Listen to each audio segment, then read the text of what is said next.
तो गाइज अब हम बात करेंगे लेज़ी लोडिंग की, जो कि ऑप्टिमाइजेशन के लिए ही यूज़ होती है।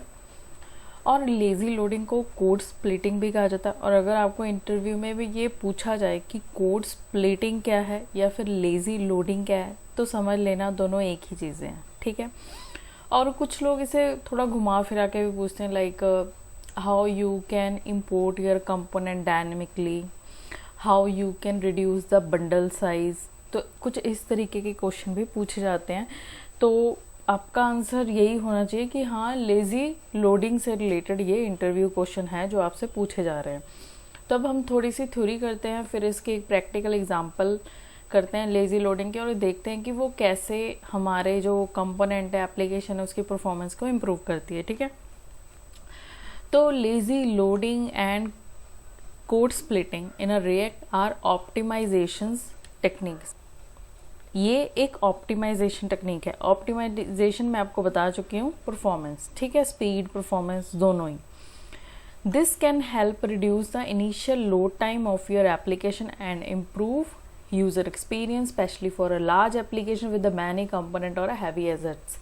तो वो कह रहा है कि ये हेल्प क्या करता है, रिड्यूस करता है initial load time of your application. आपने देखा होगा कई बार क्या होता है, जब बहुत ज़्यादा हैवी डेटा होता है आपकी एप्लीकेशन में, तो वो लोड होने में टाइम लेती है और वहीं पे यूज़र एक्सपीरियंस हमारा ख़राब हो जाता है। ज़्यादा लोग वेट नहीं करते, कुछ लोग स्विच कर जाते हैं एप्लीकेशन से। ऐसी एप्लीकेशन या वेबसाइट को देखना कोई पसंद नहीं करता। तो इस इनिशियल लोड टाइम को लेज़ी लोडिंग क्या करता है, रिड्यूस करता है, ठीक है। उसके बाद improve user experience, specially for large application with many component और हैवी एसेट। वही वो कह रहे हैं कि यूज़र का एक्सपीरियंस इम्प्रूव करने के लिए लेज़ी लोडिंग यूज़ की जाती है। जो भी हैवी कंपोनेंट्स हैं, एसेट्स आप यूज़ कर रहे हो अपनी एप्लीकेशन में, ठीक है, उनको मैनेज करने के लिए लेज़ी लोडिंग जो है उसको यूज़ करते हैं, ठीक है। बाकी गाइज लेज़ी लोडिंग के रिलेटेड बहुत सारी थ्योरेटिकल चीज़ें हैं, मतलब अगर मैं इसकी थ्योरी आपको बताने पे आऊँ तो बहुत टाइम लगेगा। ऑलरेडी मेरे चैनल पे लेज़ी लोडिंग और कोड स्प्लिटिंग के ऊपर एक फुल फ्लेज वीडियो है, आप जाकर देख सकते हो, ठीक है। बाकी यहाँ पर तो हम डिस्कस कर ही रहे हैं, और प्रैक्टिकली जब आप करके देखोगे तो आपको ज़्यादा क्लैरिटी आएगी, ठीक है। तो देखते हैं इसकी एक प्रैक्टिकल एग्जांपल। तो पहले हम देखते हैं कि हमारी जो एप्लीकेशन है, तो पहले गाइस देखो, हमारी जो एप्लीकेशन है बाय डिफ़ॉल्ट हमारा होम पेज लोड होता है, ठीक है। उसके बाद हमारे पास होता है अबाउट, ये हमारा अबाउट पेज है, और ये हमारा कॉन्टैक्ट पेज है। मैंने कुछ चेंज नहीं किया, जैसे पहले जो कोड हमने इम्प्लीमेंट किया था यूज़ कॉल बैक मेमो के लिए वही है, सेम कोड पड़ा हुआ, मैंने कुछ चेंजेस नहीं किया। अब इसी के ऊपर हम क्या करेंगे, लेज़ी लोडिंग का जो कंसेप्ट है वो इम्प्लीमेंट करेंगे, ठीक है। तो जी लेज़ी लोडिंग को इम्प्लीमेंट करने के लिए हमें पहले तो इंपोर्ट करना पड़ेगा, इसे सस्पेंस को इंपोर्ट करना पड़ेगा, ठीक है। ये सस्पेंस हमें रिएक्ट नहीं प्रोवाइड किया है, क्योंकि ये जो ऑप्टिमाइजेशन टेक्निक है ये रिएक्ट की ही है, ओके। तो आप क्या करोगे, ये जो हमारे पास सस्पेंस है ना, इसमें आप अपने कंपोनेंट को रैप करो। जैसे ये हमारा कंपोनेंट, तो मैं इसे सस्पेंस में रैप करूँगी, सस्पेंस में इसे हम रैप कर देंगे,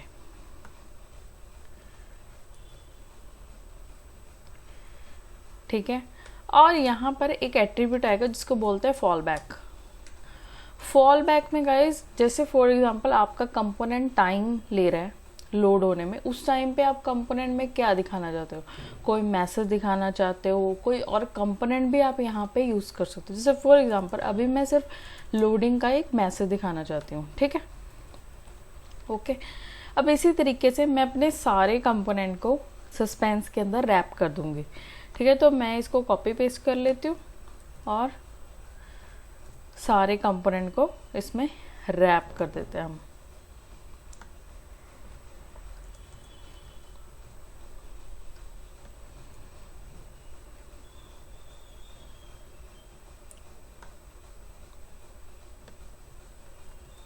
ये बहुत इजी है, तो इसमें आपको ज़्यादा टाइम नहीं लगेगा, इसको अंडरस्टैंड करने में इजीली आप समझ जाओगे।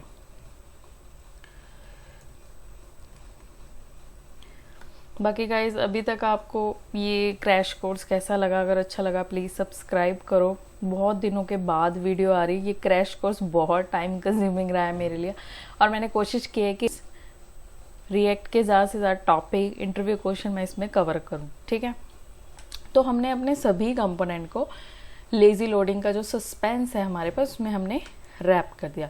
ठीक है, अभी हमारा काम खत्म नहीं है, क्योंकि जो लेज़ी लोडिंग होती है ना, वो कंपोनेंट को डायनेमिकली इंपोर्ट करती है। ऐसे नॉर्मली आप इंपोर्ट करोगे तो ये वर्क नहीं करेगा। तो डायनेमिकली इंपोर्ट करने के लिए हम क्या करेंगे, जैसे ये अभी आपने कुछ इस तरीके का इंपोर्ट किया, तो मैं आपको दिखाती हूँ कि डायनेमिकली आप लेज़ी लोडिंग के लिए कैसे अपने कंपोनेंट को इंपोर्ट। तो गाइज यहाँ पर हमने ले ली ब्रैकेट, उसके बाद हमने ले लिया लेज़ी मेथड जो अभी हमने इंपोर्ट किया। उसके बाद लेज़ी मेथड के अंदर हम क्या करेंगे कि एरो फंक्शन यूज़ करेंगे, जिसमें हम इंपोर्ट करेंगे। किसे इंपोर्ट करेंगे, जो हमारा कंपोनेंट है। तो हमारा कंपोनेंट है dot slash page slash contacts. ठीक है, ये है हमारा कंपोनेंट। तो ये जो नॉर्मल वाला इंपोर्ट है, इसे मैं कमेंट कर देती हूँ। ओके, तो ये देखो ये एरर दे रहा है, वो कह रहा है import in body of module री ऑर्डर टू टॉप। कहते हैं जो इंपोर्ट है ना, उनको सभी को टॉप पे रखो आप। चलो जी, हम टॉप पे रख देते हैं। ठीक है, अब एरर चली गई। तो यहाँ पर मैंने ले लिया const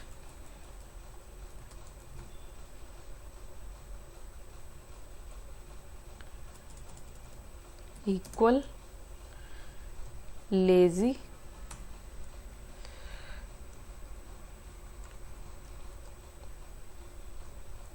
import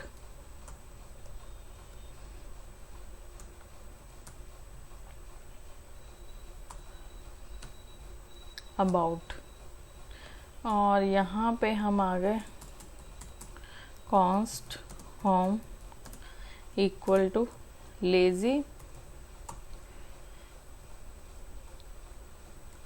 arrow function import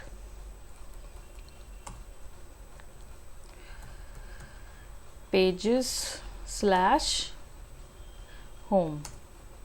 save कर लिया। अब हम सभी कंपोनेंट को अपने टेस्ट करेंगे। तो मैंने रीलोड किया पेज को।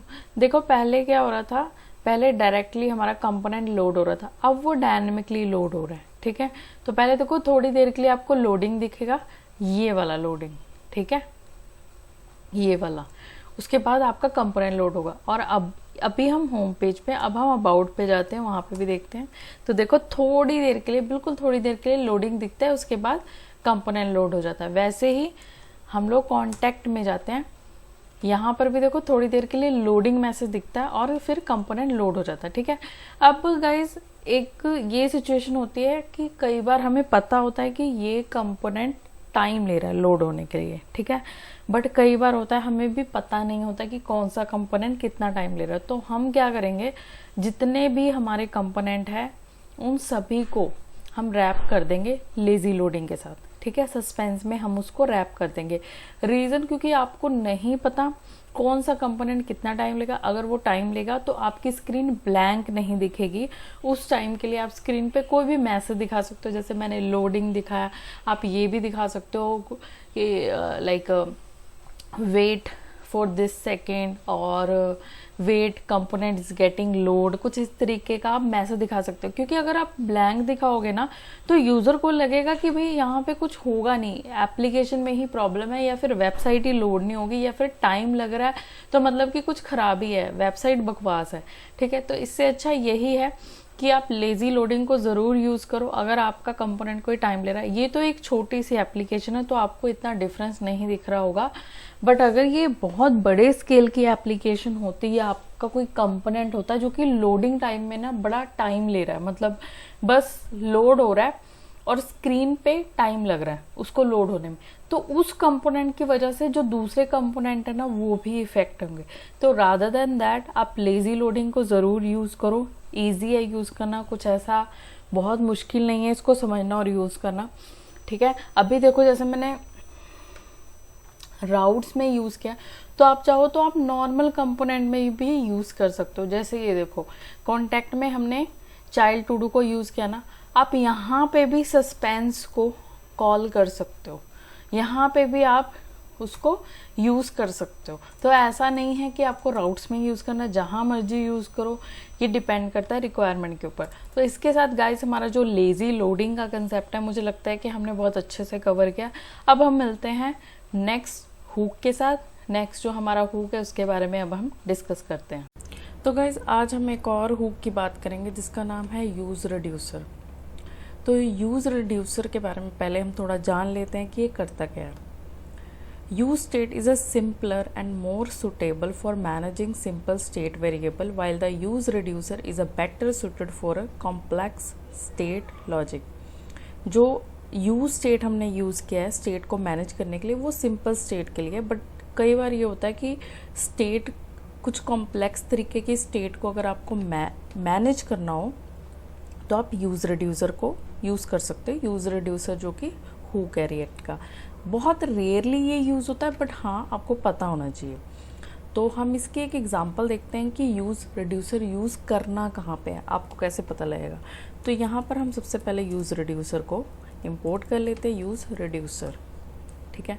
उसके बाद जो यूज़ रिड्यूसर है, यूज़ रिड्यूसर, इसमें गाइज इस हुक में दो पैरामीटर होंगे, दो पैरामीटर, ठीक है। तो फॉर एग्जांपल मैं एक काउंटर की ही एग्जांपल ले लेती हूँ, काउंटर रिड्यूसर।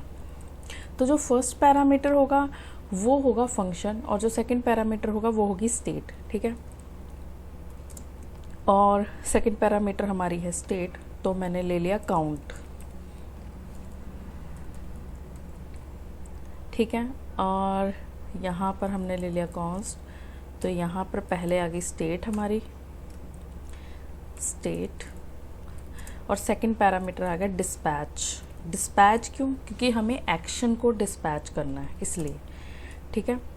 तो ये इसका कुछ सिंटैक्स होता है यूज़ रिड्यूसर का। तो ये जो फर्स्ट पैरामीटर, ये फंक्शन हमें यहाँ पे क्रिएट करना है, कॉन्स्ट काउंटर रिड्यूसर। तो ये एक एरो फंक्शन मैं क्रिएट कर रही हूँ, नॉर्मल फंक्शन भी हो सकता है, ठीक है। इसके अंदर हमने क्या लिया, हमने इसके अंदर दो पैरामीटर पास किए, एक तो होगा स्टेट, एक होगा स्टेट और एक होगा एक्शन। यहाँ पर हमने स्विच स्टेटमेंट ली है, मतलब कि आप में से मे भी बहुत लोगों ने इसको कभी यूज़ भी नहीं किया होगा, और मे भी बहुत लोगों को इसके बारे में पता भी होगा, ठीक है। तो यहाँ पर मैं ले रही हूँ एक्शन डॉट टाइप,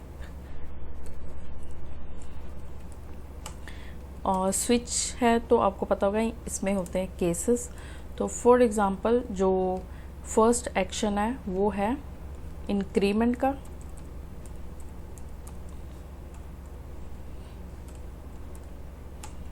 ठीक है। अगर तो इंक्रीमेंट है तो हमने क्या रिटर्न करना है, स्टेट डॉट काउंट +1, ठीक है। ऐसे ही अगर केस डिक्रीमेंट का है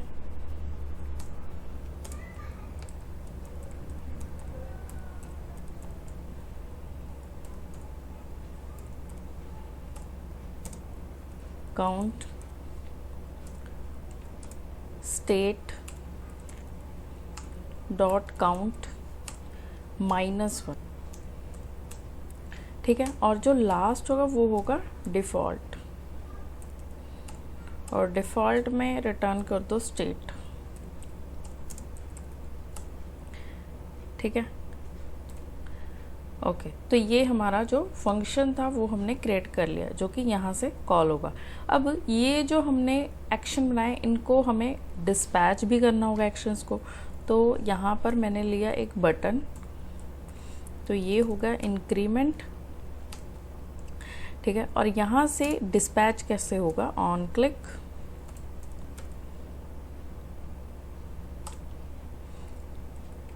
पर कर्ली ब्रेसेस में आप उसे बताओ टाइप, कौन सा एक्शन आपको डिस्पैच करना है, ठीक है। ऐसे ही डिक्रीमेंट का भी करेंगे, बटन ऑन क्लिक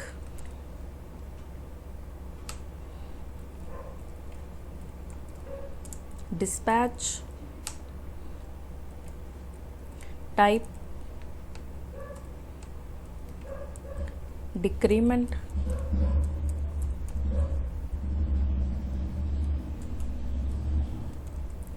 ठीक है, ये हो गया हमारा डिक्रीमेंट। ठीक है, तो क्योंकि देखो जब आप डिस्पैच करो, डिस्पैच का मतलब क्या होता है, कोई चीज़ भेजना, डिस्पैच करना। ठीक है, तो ये हमने किस लिए लिया, डिस्पैच करने के लिए। ये क्या है, स्टेट, जिसमें जो आपकी स्टेट है, जो भी आप कर रहे हो, रिजल्ट वगैरह स्टोर कर रहे हो, वो कहाँ जाएगा, स्टेट के अंदर जाएगा, स्टेट डॉट काउंट। ठीक है, तो हम गए अबाउट में, अबाउट, तो यहाँ पर देखिए हमारा इंक्रीमेंट डिक्रीमेंट है, ये अभी वर्क नहीं कर रहा। ओके, डिक्रीमेंट वर्क कर रहा है, इंक्रीमेंट वर्क नहीं कर रहा। क्यों नहीं कर रहा, हमने क्या मिस किया। ओके, ये देखो हमारा जो एक्शन का टाइप है ना, यहाँ पे स्पेलिंग चेंज है, यहाँ पे हमने स्पेलिंग गलत टाइप किए हैं, तभी वो कॉल नहीं हो पा रहा। दोनों के एक्शन सेम होंगे तभी वो मैच कर पाएगा। तो अब हम टेस्ट करते हैं, मैंने रिफ्रेश किया, इंक्रीमेंट हो रहा है, डिक्रीमेंट भी हो रहा है। ठीक है, तो ये देखो ये फंक्शनैलिटी हमने यूज रिड्यूसर को यूज करके यहाँ पे क्रिएट की। अब ऐसा नहीं है कि सिर्फ यही एक एग्जांपल है, एक टाइम पे आप मल्टीपल स्टेट को हैंडल कर सकते हो बाय यूजिंग अ यूज रिड्यूसर। ये इसका मेन एडवांटेज, ये इसका मेन एडवांटेज है। जैसे आपने यहाँ पे पढ़ा ना ये वाली line, while use reducer is a better suited for complex state logic. जब आपको कॉम्प्लेक्स तरीके की स्टेट का लॉजिक लिखना है, कुछ ऐसे स्विच स्टेटमेंट वगैरह में मल्टीपल जगह पे अपनी स्टेट को मैनेज करना है, तो आप ये यूज़ कर सकते हो यूज रिड्यूसर को। बाकी यूज रिड्यूसर की मैं आपको एक और एग्जाम्पल, तो गाइज जैसे कि मैंने आप लोगों को कहा कि जो यूज़ रिड्यूसर उसके 2 पैरामीटर है, बट बेसिकली अगर आप इनके ऑफिशियल वेबसाइट पर जाकर देखोगे तो आपको यूज़ रिड्यूसर के 3 पैरामीटर्स मिलेंगे। तो ये मैंने पहले क्यों नहीं बताया, मैं आपको बताती हूँ, क्योंकि जो 3rd पैरामीटर है वो ऑप्शनल होता है। ठीक है, आपने यूज़ करना है नहीं करना है वो आपकी चॉइस है, बट मैं आपको बता देती हूँ कि 3rd पैरामीटर होता किस लिए। ठीक है, तो यहाँ पर एक देखिए साइट पे इन्होंने बताया हुआ है, वैसे इन्होंने अपनी ऑफिशियल साइट पे बताया, बट यहाँ पर इन्होंने थोड़ा बेटर एक्सप्लेन किया तो मुझे वो अच्छा लगा। तो यहाँ पर देखिए हमने 3 पैरामीटर लिए, रिड्यूसर और स्टेट, वो हमने डिस्कस कर लिया कि हाँ रिड्यूसर होता है, सेकंड इनिशियल स्टेट होता है, और 3rd है इनिट फंक्शन। अब ये जो इनिट फंक्शन है ये करता गया है, वो कह रहा है the 3rd argument which is the init function is a optional. देखो ऑप्शनल है, this pattern also follow one of the golden rule of the redux state management. The state should be updated by emitting action, never write directly to the state. And ये वाली line देखो, if you don't pass a 3rd argument to use reducer it will take the second parameter as a initial state। वो कह रहा है कि अगर आप 3rd पैरामीटर नहीं पास कर रहे हो तो वो सेकंड पैरामीटर को ही एज इनिशियल स्टेट उठा लेगा। और यहाँ पर देखो अगर आप नेक्स्ट देखोगे, ये देखो यहाँ पर कह रहा है कि init function for the creating the initial state lazily it's lets you extract logic for calculating the initial state outside of the reducer function as a below. तो यहाँ पर इसने देखो क्या क्या हुआ है, ये यूज रिड्यूसर है, ठीक है, ये आपका रिड्यूसर है, ठीक है, ये इनिशियल स्टेट जो हमारी होती है वो, और ये 3rd पैरामीटर जो कि ऑप्शन होता है, तो इसका इन्होंने एक फंक्शन बनाया है। ठीक है, यहाँ पर ये देखिए क्या कर रहे हैं, यहाँ पर इसने कुछ लॉजिक लिखा हुआ है। ठीक है, अब इस लाइन को हम दोबारा एक बार रीड करेंगे, init function for the creating the initial state Leslie it let's you extract logic for calculating the initial state outside of the reducer. मतलब कि जो 3rd पैरामीटर वो है तो ऑप्शनल, बट 3rd पैरामीटर में क्या हो रहा है, इनिशियल लॉजिक जो है ना आपके रिड्यूसर का वो लोड हो जाता है। मतलब इनिशियली वो स्टार्टिंग में आपका रिड्यूसर क्या था, आपका जो फंक्शन था रिड्यूसर का इनिशियली में उसकी स्टेट क्या थी, वो यही कहना चाहता है। ये देखो extract logic for calculating the initial state outside of the reducer function, reducer function के बाहर। ठीक है, बाकी आप इसको इनके ऑफिशियल वेबसाइट से भी डिटेल में रीड कर सकते हो। तो गाइज अब हम बात करेंगे use layout. Use layout hook जो है वो क्या है और इसका पर्पस क्या है, ये क्यों यूज होता है। वैसे तो ये बहुत कम यूज होता है, ठीक है, बट इंटरव्यू में पूछ लेते हैं कि यूज लेआउट इफेक्ट बताओ। ठीक है, तो ये करता क्या है, use layout effect is a version of a use effect that fires before the browser repaint the screen. अब देखो वो कह रहा है कि ये जो यूज लेआउट इफेक्ट है ये वर्जन है यूज इफेक्ट का, बट ये कॉल कब हो जाता है, ब्राउजर रीपेंट होने से पहले। अब क्या है कि जो यूज इफेक्ट है, जब आपका ब्राउजर रेडी होता है यूआई के साथ, उस टाइम पे यूज इफेक्ट जो है कॉल होता है। बट ब्राउजर रीपेंट से पहले, मतलब ब्राउजर के रेडी होने से पहले अगर आप कोई चीज को एग्जीक्यूट करना चाहते हो तो आप उसके लिए यूज लेआउट इफेक्ट यूज कर सकते हो। और अगर मैं सिंटेक्स की बात करूँ, दोनों का सिंटेक्स सेम है, उसमें ज़्यादा कोई फ़र्क नहीं है। ऑफिशियल वेबसाइट पर जाओ तो ये देखो ये सेम है, यूज इफेक्ट के जैसे सेम है इसका सिंटेक्स। जैसे हमने यूज इफेक्ट किया था वैसे ये है। जो फर्स्ट है वो एक फंक्शन है, ठीक है, कॉल बैक, और दूसरा जो है वो डिपेंडेंस। और जो भी कोड आप इसके अंदर लिखोगे, मेंशन करोगे, वो कब चलेगा, वो आपके ब्राउजर के रीपेंट होने से पहले चल चुका होगा। यूज लेआउट इफेक्ट यूज कहाँ पे होता है, बेसिकली यूज लेआउट इफेक्ट उस जगह पे आप यूज करोगे जब आप चाहते हो कि आपकी कोई एग्जीक्यूशन जो है, कोड ऑफ एग्जीक्यूशन आपके ब्राउजर के रेडी होने से पहले चले। फॉर एग्जाम्पल इसको आप यूज कर सकते हो, जैसे ना कुछ तरीके की एनिमेशंस होती है, जब आप कोई एनिमेशंस वगैरह यूज करते हो रिएक्ट में, तो वो रेडी होनी चाहिए आपके ब्राउजर के रीपेंट होने से पहले, ठीक है। तो अगर आप यहाँ पर देखो ध्यान से, तो देखो हो क्या रहा है, यूज इफेक्ट रन, ठीक है, और ये है यूज लेआउट इफेक्ट। देखो दोनों में सेम है, कंपोनेंट माउंट हुआ, स्टेट में चेंजेस हुए, डॉम म्यूटेट हुआ, मतलब कि डॉम में चेंजेस हुए। जैसे मैंने आपको पहले ही बताया जब हमने लाइफ साइकिल समझा था, तो क्या होता है कि कंपोनेंट पहले एंटर होता है डॉम में, फिर स्टेट चेंज होती है, फिर डॉम अपडेट होता है, ठीक है।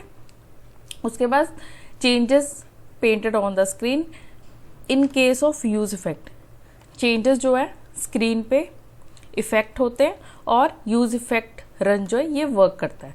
बट यहाँ पे क्या हो रहा है, जैसे ही डॉम अपडेट हुई उसके बाद यूज लेआउट इफेक्ट वर्क करेगा, उसके बाद स्क्रीन पे आपको आउटपुट दिखेगी। तो यही डिफरेंस है। आई होप आपको ये समझ आया हो। अब हम चलते हैं अपने नेक्स्ट हुक की तरफ।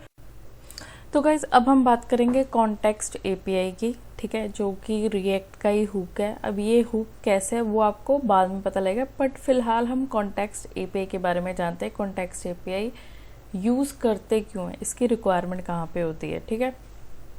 तो थोड़ी सी इसकी डिस्क्रिप्शन हम रीड कर लेते हैं, थ्योरी भी हमें पता होनी चाहिए। Context provide a way to pass data through the component tree without having to pass props down manually at every level। अब देखो अगर मैं इस लाइन को सिंप्लीफाई करूं तो वो कह रहा है कि भाई कॉन्टेक्स्ट क्या है, एक वे प्रोवाइड करता है जिसके थ्रू क्या होता है कि कंपोनेंट डेटा पास कर सकता है दूसरे कंपोनेंट को without pass it through every level of the tree. अब इसका मतलब क्या है, एक इमेज के थ्रू हम समझते हैं। अब देखो फॉर एग्जांपल हमारे पास ये है कंपोनेंट, मतलब कि जैसे हमारे पास एक पेरेंट कंपोनेंट है, उसके बाद उसका चाइल्ड है, फिर फर्दर उसका भी चाइल्ड है और उसका भी चाइल्ड है। मतलब कि जो सी कंपोनेंट है उसका पेरेंट बी, ए, पेरेंट ए, ठीक है। तो सी के लिए जो बी है वो भी पेरेंट है, जो ए है वो भी पेरेंट है, और जो टॉप का पेरेंट है वो तो है ही, ठीक है। वैसे ही जैसे बी है तो जो बी है वो किसका चाइल्ड है, वो ए का चाइल्ड है और पेरेंट का चाइल्ड है, और ए जो है वो किसका चाइल्ड है, वो पेरेंट का चाइल्ड है।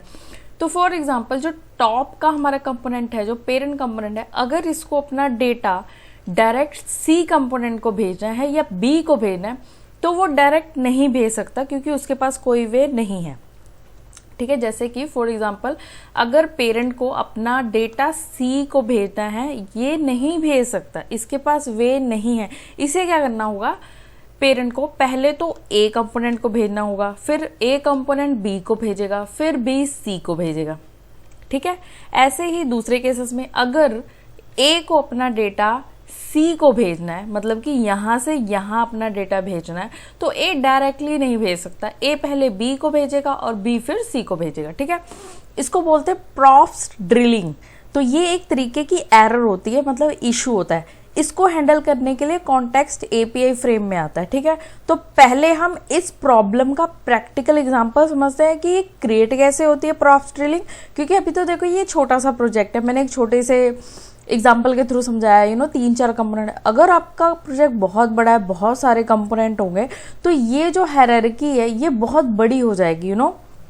मे बी यहाँ पर एक कंपोनेंट डी भी हो, है ना। फिर मेरी ड्राइंग बहुत बुरी है, तो यहाँ पर मे बी कंपोनेंट डी भी हो, यहाँ पर कंपोनेंट में भी ई भी हो, यहाँ पर मे बी कंपोनेंट एफ भी हो, और ये इनफाइनाइट मतलब कि चल रही है, मतलब ये इनफाइनाइट चीज़ें हैं, मतलब बहुत सारे कंपोनेंट है, ठीक है। पर बी को वो वैल्यू चाहिए ही नहीं, तो बी को पास क्यों करनी, सीधा सी को नहीं कर सकते हम, है ना। तो यही एक तरीका है इस चीज़ से बाहर आने का, जिसको हम कह सकते हैं, ठीक है।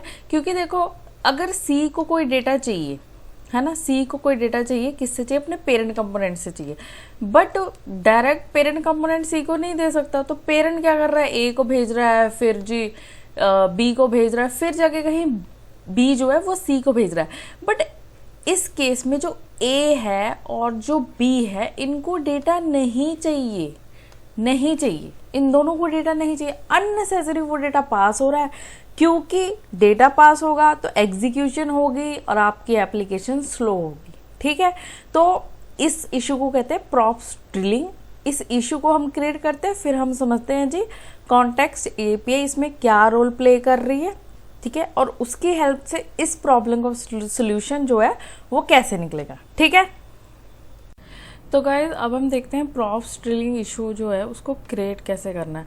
तो एक चीज़ और आप लोग नोट डाउन कर लेना, प्रॉप्स ड्रिलिंग के बारे में ना इंटरव्यू में बहुत पूछते हैं कि प्रॉप्स ड्रिलिंग क्या होता है। तो इस एग्जांपल से आप लोग इसको समझ जाओगे। तो जैसे कि हमने क्या किया था, हमने यहाँ पर इस डायग्राम को समझा था, है ना, प्रॉप्स ड्रिलिंग कैसे क्रिएट होगा इशू। तो उसके लिए मैंने क्या किया, मैंने इसी नेम से कंपोनेंट क्रिएट कर लिए, जैसे parent, child, A B C, ठीक है। तो यहाँ पर मैंने वो कंपोनेंट क्रिएट कर लिए हैं। जैसे ये हो गया मेरे पास पेरेंट, ये हो गया मेरे पास कंपोनेंट ए बी सी, ठीक है। तो बेसिकली मैंने क्या किया, पेरेंट कंपोनेंट मैंने क्रिएट कर लिया, पेरेंट कंपोनेंट में मैंने कंपोनेंट ए को कॉल कर लिया। जैसे यहाँ पे देखो हायरार्की है ना, कि ए जो है वो किसका चाइल्ड है, वो पेरेंट का चाइल्ड है, बी जो है वो किसका चाइल्ड है, वो ए का चाइल्ड है, सी जो है किसका चाइल्ड है, वो बी का चाइल्ड है। नो डाउट जो सी है वो बी, ए, पेरेंट सबका चाइल्ड है, बट डायरेक्ट चाइल्ड वो किसका है, बी का है, ठीक है। तो यही रिलेशन हमने यहाँ पे एग्जैक्ट बनाया है, ठीक है। Component parent A B C call किया, कंपोनेंट बनाए हमने parent component A B C create के, ठीक है। फिर एक के अंदर एक कंपोनेंट को हमने कॉल कर लिया इस हायरार्की के अकॉर्डिंग, ठीक है। अब ये आउटपुट कुछ इस तरीके की आपको दिखेगी ब्राउजर पे, कुछ ऐसे देखो, ये जो मेन पेरेंट कंपोनेंट है, ठीक है, उसके अंदर क्या हो गया, कंपोनेंट ए है, फिर कंपोनेंट बी है, फिर कंपोनेंट सी। देखो सेम हायरार्की बन रही है कि ए जो है इसका चाइल्ड है, बी जो ए का चाइल्ड है, सी जो है वो बी का चाइल्ड है, ठीक है। अब यहाँ के थ्रू हम समझते हैं, अगर पेरेंट को अपना कोई डेटा सी को भेजना है, वो कैसे भेजेगा, वो नहीं भेज सकता डायरेक्ट, उसके पास कोई वे नहीं है। तो क्या करेगा ये कंपोनेंट पेरेंट जो है, वो पहले ए को भेजेगा, ठीक है, फिर कंपोनेंट ए जो है वो बी को भेजेगा, और बी जो है सी को भेजेगा, ठीक है। ये हायरार्की चलेगी। तो जैसे फॉर एग्जांपल मेरे पास है यहाँ पे एक स्टेट है, फॉर एग्जांपल मेरा नेम ही है, ठीक है, name comma set name use state, ठीक है। तो मेरा नेम है सीमा, ठीक है जी। अब यहाँ पर मैंने नेम पास कर दिया, ठीक है, ये है हमने नेम में पास कर दिया। यहाँ पर हम डेटा लिख देते हैं, डेटा, ठीक है।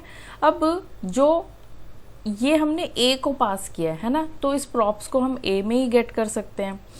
तो क्योंकि डायरेक्ट देखो सी के पास तो ये पहुंचने से रहा, डायरेक्ट तो नहीं पहुंचेगा, तो हम चाहेंगे कंपोनेंट ए में, क्योंकि हमने ऑलरेडी यहाँ पे बी को कॉल किया हुआ है, तो यहाँ पर हम प्रॉप्स को लेकर प्रॉप्स, ठीक है, यहाँ पर हम पास कर देंगे बी में डेटा प्रॉप्स,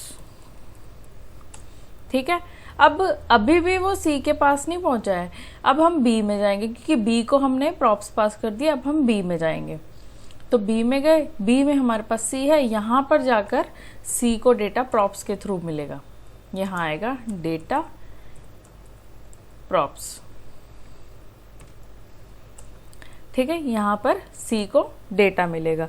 तो कुछ इस तरीके से देखो, जो पेरेंट कंपोनेंट है वो कामयाब हुआ है अपना डेटा सी को भेजने के लिए। अब यहाँ पर हमने बी में यहाँ पे गेट कर लिया, सी को पास कर दिया। अब सी में जाकर यहाँ पर आप गेट कर लो प्रॉप्स, तो यहाँ आएगा props dot data. Let's see, ये एरर आ रही है हमारे पास, इसको ना पहले कंसोल करके देखते हैं कि इसमें आ क्या रहा है।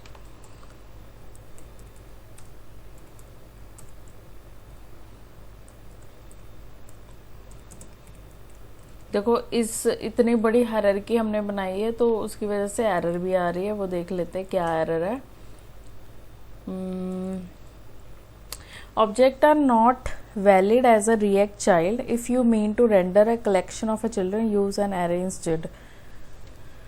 Okay, तो ये एरर क्यों आ रही है? हम गए पेरेंट में मैंने सीमा जो है एक टेक्स्ट पास किया डेटा। ओके ठीक है, तो अगर मैं यहाँ पर डायरेक्ट पास करूँ तो देखते हैं कि एरर आती है कि नहीं।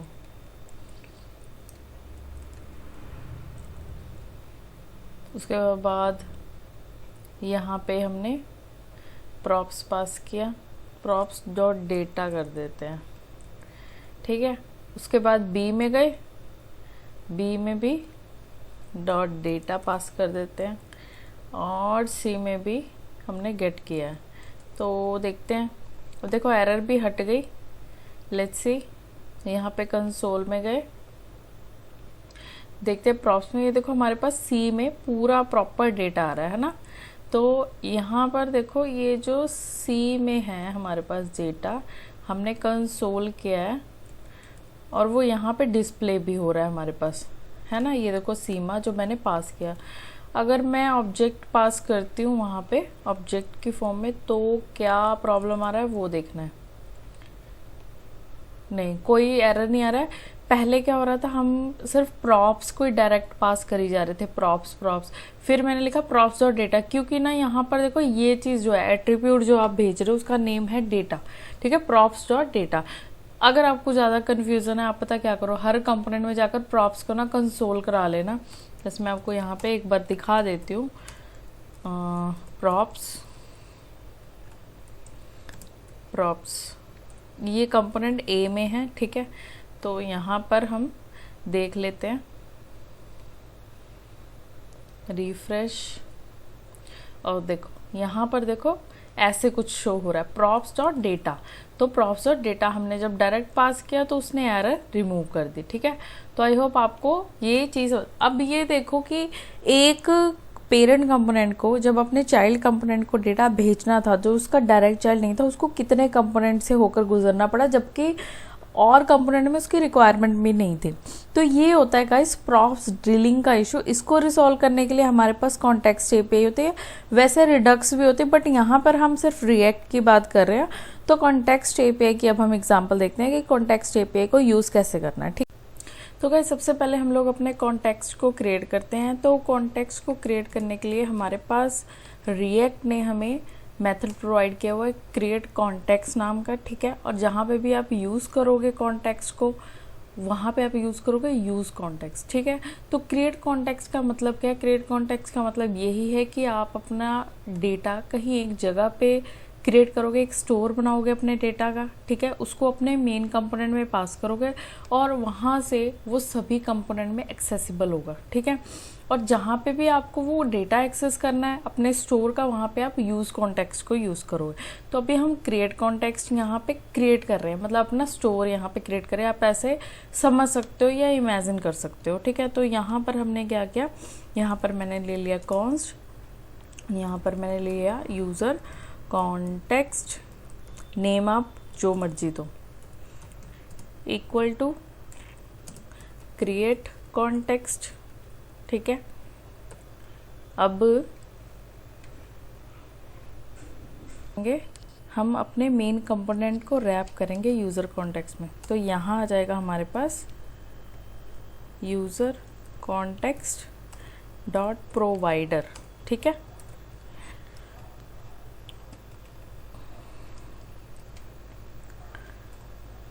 तो ये रहा, हमने रैप कर दिया। अब जो भी डेटा पास करना चाहो, वो एरे है, ऑब्जेक्ट है, वो कुछ भी हो सकता है, राइट।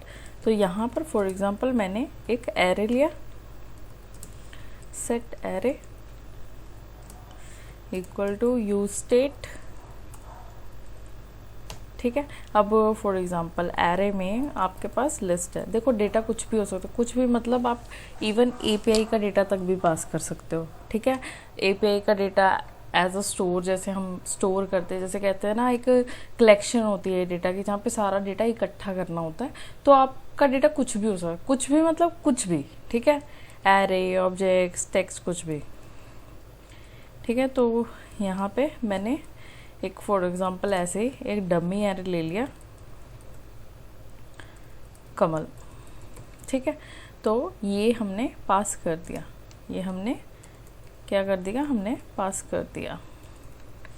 यहाँ पर डेटा ही लिख देते हैं, ठीक है।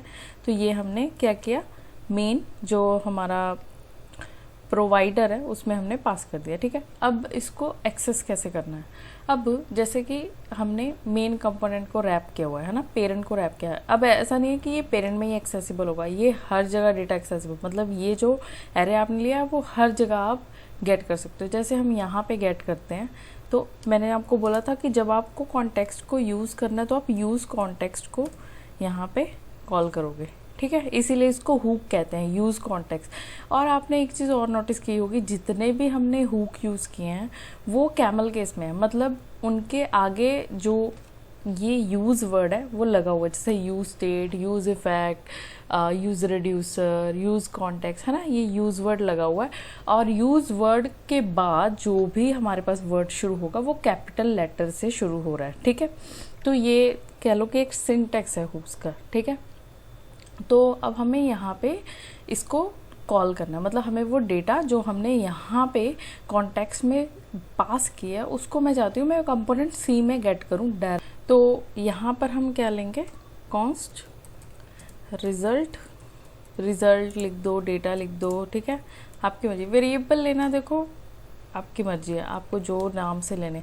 अब देखो यहाँ पे ना, यहाँ पे पैरेंथेसिस में क्या आएगा, जो आप यहाँ पे नेम दोगे, ये यूज़र कॉन्टेक्स्ट जो आपने नेम दिया वही यहाँ पे आएगा। और इसको एक्सपोर्ट करना बिल्कुल मत भूलना, मैंने एक्सपोर्ट नहीं किया, हम इसको एक्सपोर्ट भी कर लेते हैं, एक्सपोर्ट, सेव कर लिया, ठीक है। नहीं तो ये एरर देगा आपको, डेटा मतलब मिलेगा नहीं डेटा, अगर आप बिना एक्सपोर्ट के आप एक्सेस करोगे तो वो एरर दे देगा, ठीक है। तो इसको जब आप क्रिएट कॉन्टेक्स्ट कर रहे हो ना तो इसको एक्सपोर्ट ज़रूर करना, ठीक है, ये मेन पॉइंट है।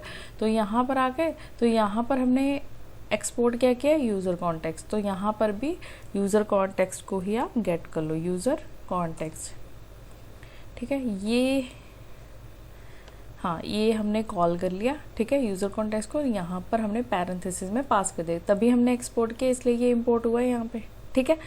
उसके बाद ये देखो, ये रिज़ल्ट है, तो रिज़ल्ट में जो हमारे पास डेटा हमने वहाँ से भेजा वो आया होगा, तो इसको ना हम कंसोल करके देखते हैं रिज़ल्ट को। तो यहाँ पर हम रिज़ल्ट को कंसोल करते हैं, रिज़ल्ट से, ठीक है, लेट्स सी। और हम गए कंसोल में, वहाँ पे रिज़ल्ट होना चाहिए, रिज़ल्ट अनडिफाइंड आ रहा है,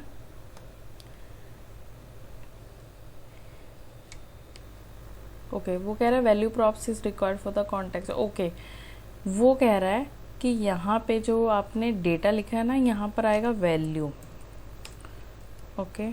तो ओके, देखो हमारा जो रिज़ल्ट का एरे है वो आ गया है ना, ये देखो कंपोनेंट सी में आ गया। अब आप कंपोनेंट सी में इसको आइट्रेट कर सकते हो डायरेक्टली, कैसे आइट्रेट करना वो मैंने आपको बताया, बट फिर भी हम यहाँ पर आइट्रेट कर लेते हैं।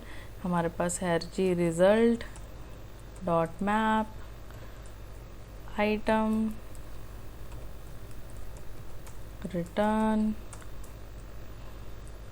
div item dot name.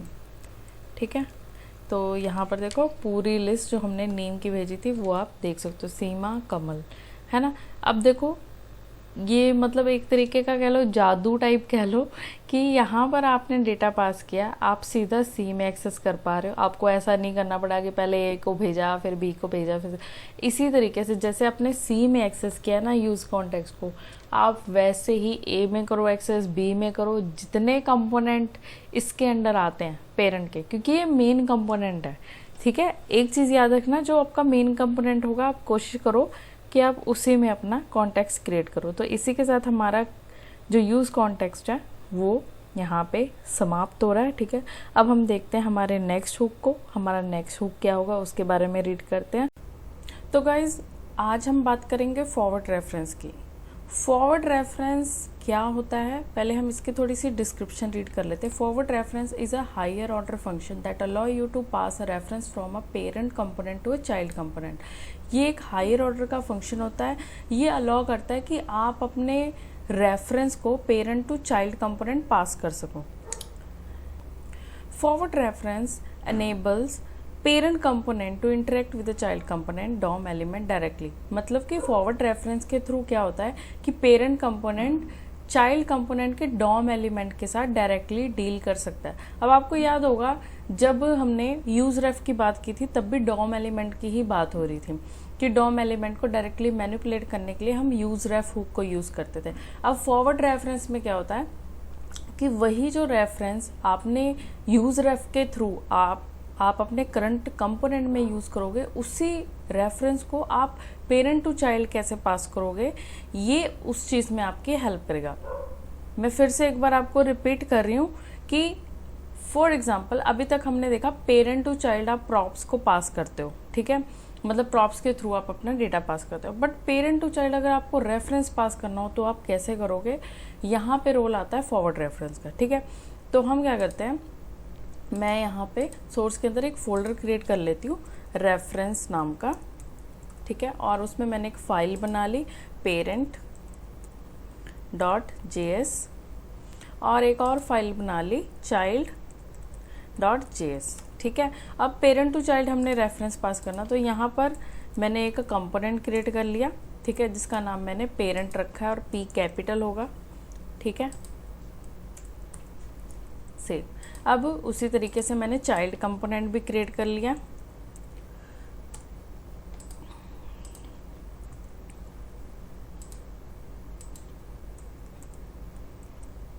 ठीक है, अब हमने क्या किया, चाइल्ड को पेरेंट में इंपोर्ट कर लिया और यहाँ पर मैंने चाइल्ड को मेंशन कर दिया।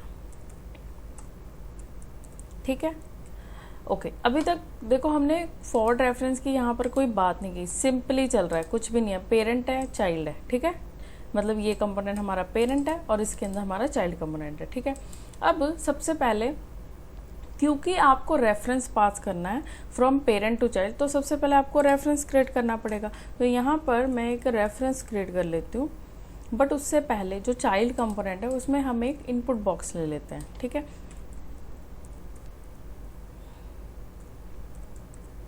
बस मैंने इनपुट बॉक्स ले लिया और मैंने कुछ भी इसमें मेंशन नहीं किया। ठीक है, तो यहाँ पर मैंने रेफरेंस ले लिया ref इक्वल टू यूज रेफ। ठीक है, अगर आपको यूज रेफ याद नहीं है, मैंने वीडियो के स्टार्टिंग में इस हुक के बारे में बहुत अच्छे से एक्सप्लेन किया था, आप लोग वीडियो के उस पार्ट पे जाके देख सकते हो, रीड कर सकते हो, दोबारा से रिमाइंड कर सकते हो इसको। ठीक है, अभी ये जो रेफ है मैंने यहाँ पे चाइल्ड को पास कर दिया। अभी तक हम प्रॉप्स करते थे पास, अब हम रेफरेंस सीख रहे हैं। ठीक है, तो ये रेफरेंस मैंने पास कर दिया और यहाँ पर मैंने एक इवेंट ले लिया। इवेंट मेरा है बटन क्लिक। ठीक है, और यहाँ ले लिया मैंने ऑन क्लिक, हैंडल, इवेंट। ठीक है, और इस इवेंट को यहाँ पर हम मेंशन कर देते हैं कॉन्स्ट ठीक है, यहाँ पर आ गया ref dot current dot focus method. अब यहाँ पे करंट क्या है, फोकस क्या है, मैंने जब यूज़ रेफ का हुक एक्सप्लेन किया था वहाँ पे मैंने ये सारी चीज़ें एक्सप्लेन की। यहाँ पर मैं सिर्फ आपको इतना बता रही हूँ कि फॉरवर्ड रेफरेंस का रोल कहाँ पे है।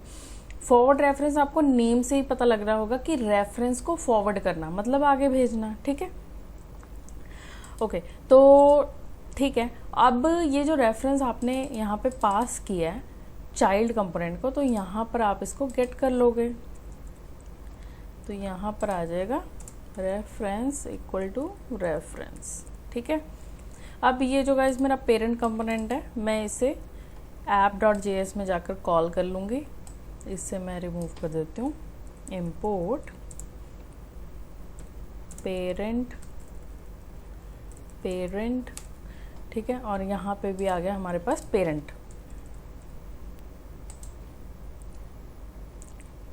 तो देखो ये एरर दे रहा है, कह रहा है can not add property current object is not extensible.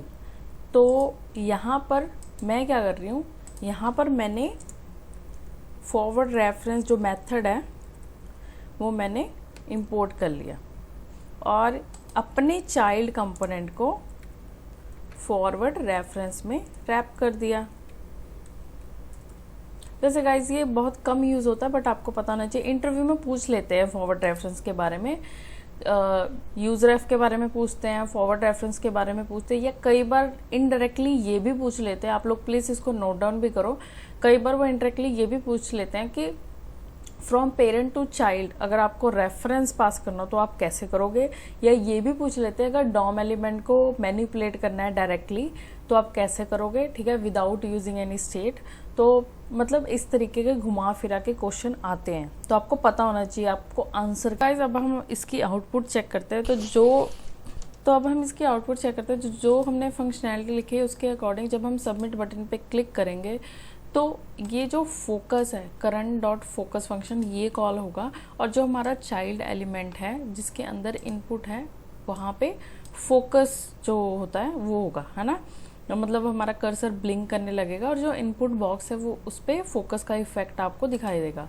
तो इसे मैंने रिफ्रेश किया और मैंने सबमिट पे क्लिक किया, तो ये देखो हमारा जो बॉक्स है वो फोकस हो रहा है ना, तो हमारी फंक्शनैलिटी वर्क होता है, ठीक है। तो ये हो गया गाइस फॉरवर्ड रेफरेंस। अब मिलते हैं अपने नेक्स्ट हुक के साथ, और आई होप जितने भी मैं इंटरव्यू क्वेश्चन इस वीडियो के दौरान आपको बता रही हूँ आप लोग उसको नोट डाउन कर रहे हो, ठीक है। अगर नोट डाउन नहीं भी कर रहे हो तो एटलीस्ट माइंड में रखो कि कौन सी चीज़ कौन से पर्पस के लिए यूज़ हो रही है, ठीक है। तो गाइस अब हम बात करेंगे यूज़ इम्पेरेटिव हैंडल की। ये भी रिएक्ट का एक हुक है, बहुत ज़्यादा यूज़ नहीं होता बट आपको पता होना चाहिए क्योंकि इंटरव्यू में पूछ लेते हैं, और मे भी थोड़ा आपको ये कॉम्प्लिकेटेड लगे समझने में, बट हम कोशिश करेंगे हम इसको जितना ज़्यादा सिंप्लीफाई करके समझ सकें, ठीक है। Use imperative handle is a react allow parent and child component to communicate more effectively by enabling the child component to specify which method and properties should be accessible to the parent through a reference। और child component जो होते हैं दोनों को communicate करने में effectively, parent उस child component को communicate करने में effectively help करता है, ठीक है, by enabling the child component to specify which method and property should be accessible। मतलब कि चाइल्ड को बताता है कि भाई कौन से मेथड और प्रॉपर्टी जो है एक्सेसिबल होंगे पेरेंट के पास थ्रू अ रेफ। मे भी आपको ये थोड़ा सा कॉम्प्लिकेटेड लग रहा हो, मतलब थ्योरी के बाद भी आपको समझ नहीं आ रहा हो, मैं फिर से इसको थोड़ा सिंप्लीफाई करती हूँ कि देखो जो यूज इम्पेरेटिव हैंडल है ना, ये क्या करता है, ये ट्राई करता है कि भाई जितने भी आपने मेथड या प्रॉपर्टीज अपने चाइल्ड कंपोनेंट में ली है, ठीक है, उसको आप पेरेंट कंपोनेंट में सिंप्लीफाई करके यूज कर पाओ, ठीक है, इजिली वो एक्सेसिबल हो through ref, not through props. यहाँ पे भी रेफ की बात है, मैंने बोला ना यूज रेफ, फॉरवर्ड रेफरेंस और यूज इम्पेरेटिव हैंडल, ये तीनों रेफ से ही रिलेटेड है, मतलब रेफरेंस से ही रिलेटेड है, ठीक है, इनमें स्टेट और प्रॉप्स का रोल नहीं है, ठीक है। तो इसके एक एग्जांपल देखते हैं, हम यही एग्जांपल में यूज इम्पेरेटिव हैंडल को भी समझेंगे, ठीक है। तो यहाँ पर देखो चाइल्ड कंपोनेंट है, तो यहाँ पर मैं कॉल कर लेती हूँ यूज इम्पेरेटिव हैंडल को, ठीक है। यहाँ पर मैंने ले लिया यूज इम्पेरेटिव हैंडल, ठीक है। अब ये जो यूज इम्पेरेटिव हैंडल होता है इसमें 3 पैरामीटर्स होते हैं, ठीक है। पहला होता है रेफ, दूसरा होता है फंक्शन, तीसरा होता है डिपेंडेंसी। तो तीसरा वाला ऑप्शनल है, आपको यूज करना करो, नहीं करना नहीं करो, डिपेंड करता है अगर कोई डिपेंडेंसी है, ठीक है। अभी हम सिंपली इसको समझ रहे हैं, ठीक है, ठीक है। तो यहाँ पर मैंने ले लिया रिटर्न, और रिटर्न के अंदर फॉर एग्जांपल मैंने कोई मेथड बना लिया अलर्ट हाई, मैं, ठीक है। तो यहाँ पर गाइज हमने लिया अपना मेथड अलर्ट हाई, ठीक है। यहाँ पर मैंने लिया अलर्ट अलर्ट, तो जैसे फॉर एग्जांपल मैंने अलर्ट में ले लिया हाई रिएक्ट क्रैश कोर्स, ठीक है, सेव किया। अब ये मेथड मैंने लिया चाइल्ड में है, ठीक है, और रेफरेंस के थ्रू ये चीज हो रही है, इसमें प्रॉप्स का कोई रोल नहीं है। देखो हमने प्रॉप्स कहीं नहीं यूज किया। अब इसमें यूज कर देती हूँ सेव करके, ठीक है। पेरेंट में ये जो हमारा पेरेंट कंपोनेंट था, यहाँ पर हमने जहाँ पे ये कॉल किया रेफ डॉट करंट डॉट फोकस, यहाँ पे हम इस मेथड को गेट कर सकते हैं डॉट अलर्ट हाई,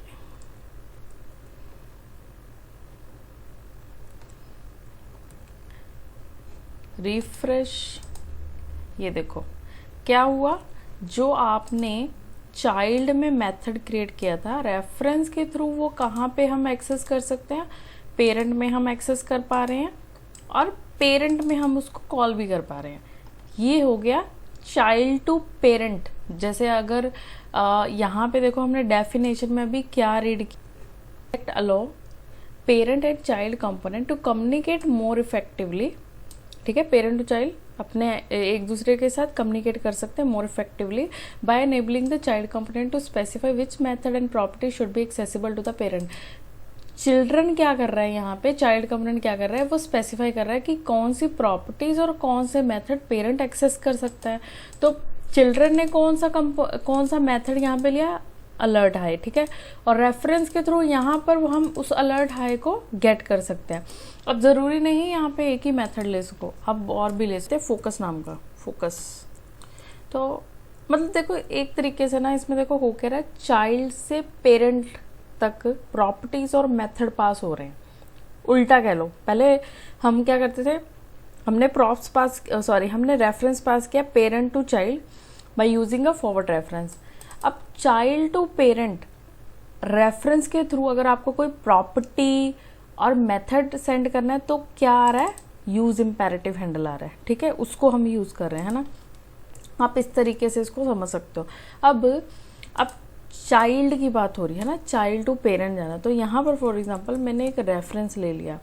रेफरेंस आप ले सकते हो input ref equal to use ref. तो यहाँ पर मैंने लिया input ref dot current dot focus, ठीक है, और यहाँ पर हमने क्या ले लिया, यहाँ पर हमने ले लिया इनपुट रेफ,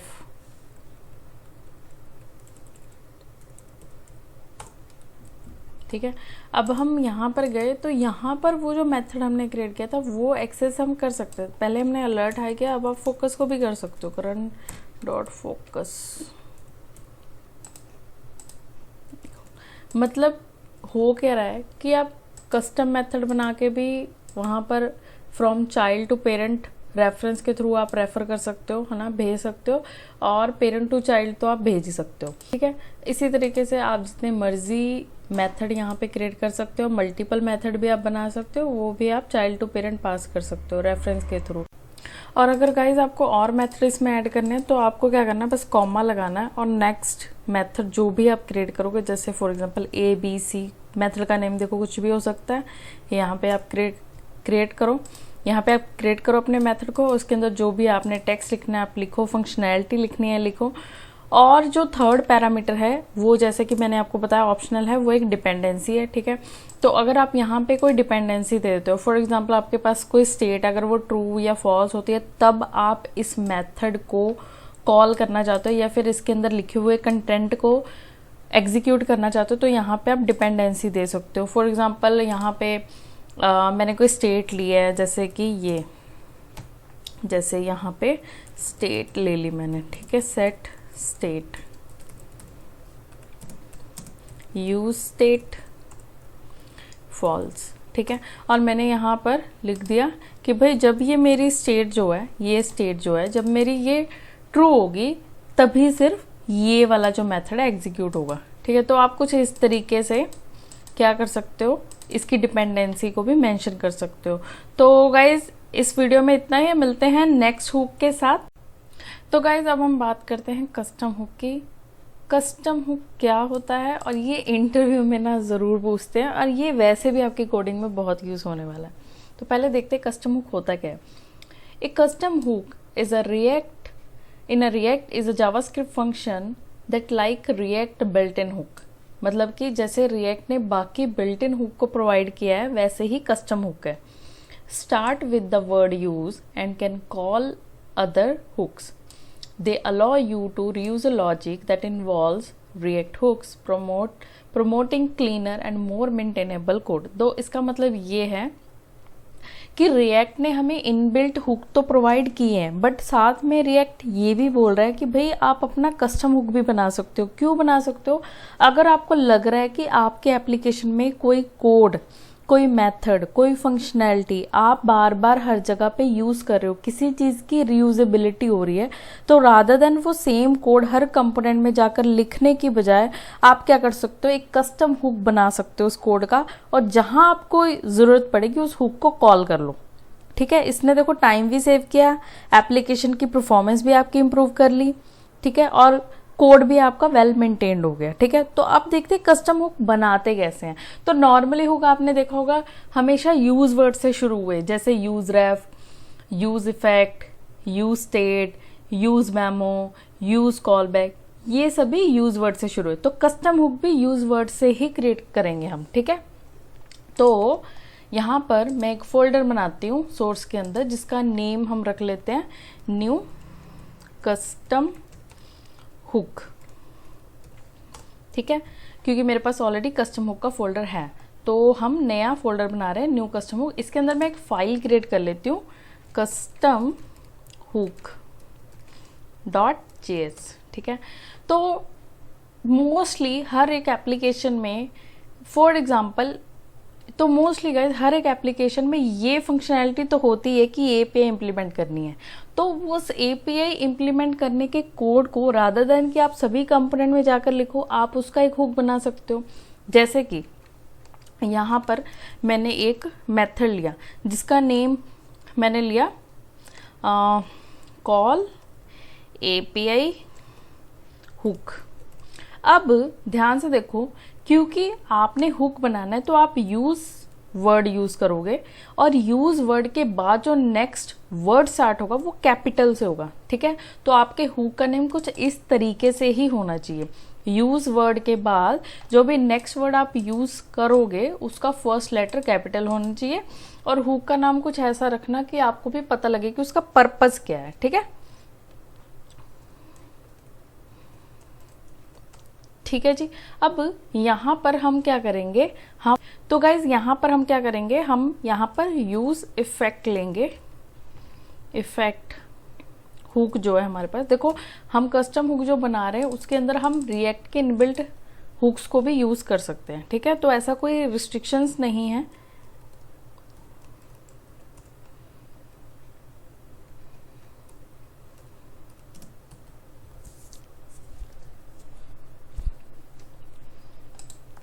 तो यहाँ पर मैंने ले लिया फेच, और इसी में आपको गाइस एपीआई इम्प्लीमेंटेशन का कोड भी पता लग जाएगा, रिएक्ट में एपीआई इम्प्लीमेंट कैसे करनी है, ठीक है। बाकी फिर भी मैं आपको दोबारा बता दूंगी अगर आप जानना चाहते हो तो। वैसे हम यहाँ पर तो डिस्कस कर ही रहे हैं, ठीक है। तो यहाँ पर तो हम क्या करते हैं, एक डमी एपीआई लेते हैं। हम गए यहाँ पे, मैंने लिखा डमी एपीआई फॉर टेस्टिंग, ठीक है। यहाँ पे चले जाओ, आपको एपीआई मिल जाएगी, कोई भी डमी एपीआई उठा लो। ये है यूज़र्स की, ये ले लेते हैं हम। इसमें यूज़र नेम, आईडी सब है, तो ये ली, ये मैंने यहाँ पे पेस्ट कर दी, ठीक है। उसके बाद यहाँ पर हम यहाँ पे देखो प्रोमिसेस यूज़ कर रहे हैं, तो यहाँ आ गया डेटा, ठीक है। और यहाँ पर हमने ले लिया तो गाइस अगर आपने जावास्क्रिप्ट में काम किया होगा आपको पता होगा फेच मेथड एपीआई इम्प्लीमेंटेशन के लिए यूज़ होता है, ठीक है। बाकी फर्दर हम इसको डिटेल में भी डिस्कस कर लेंगे, ऐसा कुछ नहीं है, ठीक है। डेटा डॉट जेसन, ठीक है। उसके बाद एक और प्रॉमिस मैं ले लेती हूँ, या फिर आप देखो यहाँ पर जाओगे ना इनकी साइट पे, आपको एपीआई इम्प्लीमेंट का कोड मिल जाएगा, ये देखो, ठीक है। आप इसको भी कॉपी पेस्ट कर सकते हो। तो यहाँ पर डेटा, अब क्योंकि ये एपीआई का डेटा मुझे एक स्टेट में स्टोर करना, तो मैंने यहाँ पर ले लिया list comma set list use state, ठीक है। और यहाँ पर सेट लिस्ट डेटा, और ये देखो ये एरर दिखा रहा है क्योंकि हुक है तो इनको इंपोर्ट तो करना ही पड़ेगा, और रिएक्ट के हुक है तो इंपोर्ट तो करना पड़ेगा। तो use effect use state from react, ठीक है। यहाँ हमने ले लिया डॉट कैच एरर, ठीक है। और यहाँ पर हमने लिस्ट को वो कर दिया, सेट कर दिया स्टेट में, ठीक है। अब यहाँ पर क्योंकि आपको याद होगा कि अपने कंपोनेंट की बॉडी किस तरीके से होती है, उसमें एक रिटर्न स्टेटमेंट भी होती है, तो रिटर्न करना है।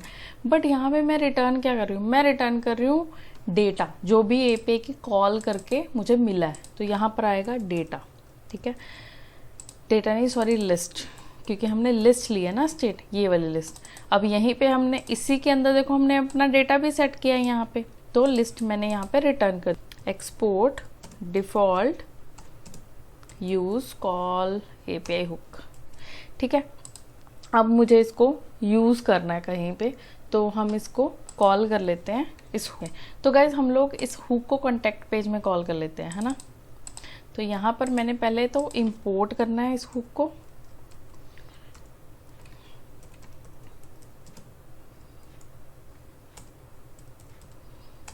ठीक है। अब यहाँ पे क्योंकि ये एपीआई के लिए है, तो यहाँ पर मैंने लिया जी result use call API hook, ठीक है। अब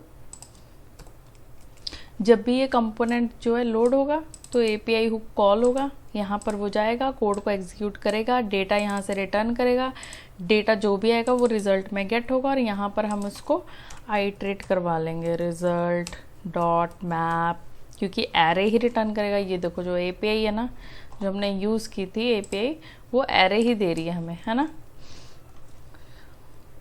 आइटम इंडेक्स रिटर्न, ये तो आपको याद ही हो गया होगा, डिव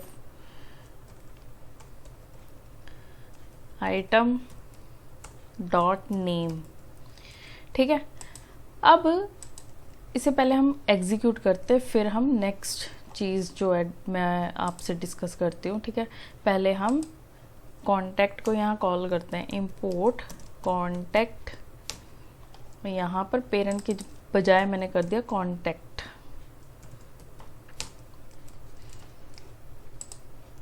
ये देखो आ गया ना, डेटा आ गया, सारे नेम हमने लिए थे। तो ये देखो एपीआई में जितने नेम है, नेम है लर्न ग्रैम, और यहाँ पे एरविन होवेल, ऐसे ही आ रहे, देखो एरविन होवेल लर्न ग्रैम, ठीक है।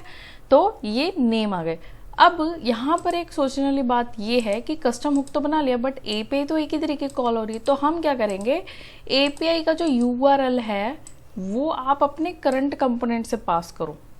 जैसे यहाँ पर आप एपीआई का यूआरएल यहाँ से पास करो, यहाँ से पास करोगे तो यहाँ पे आप उसको गेट कर लो यूआरएल, ठीक है। तो ये यूआरएल क्या हो गया, डायनेमिक हो गया, तो आपने लिया यूआरएल, ठीक है। एग्जीक्यूट किया, देखो अभी वर्क कर रहा है। ऐसे ही जहाँ जहाँ आपको ये हुक जो हमने बनाया है एपीआई की कॉल के लिए, अगर आपको मल्टीपल कंपोनेंट में कॉल करना है, जैसे यहाँ पे कॉल किया वैसे ही कॉल करो और एपीआई का यूआरएल जो आपका उस कंपोनेंट के लिए एपीआई होगा वो वाला यूआरएल पास कर दो। मतलब ऐसे आपका देखो डायनेमिकली आप एपीआई का यूआरएल पास कर सकते हो और कस्टम हुक भी क्रिएट कर सकते हो। तो यहाँ पर गाइस हमारा कस्टम हुक भी हो चुका है। मिलते हैं अब नेक्स्ट टॉपिक के साथ।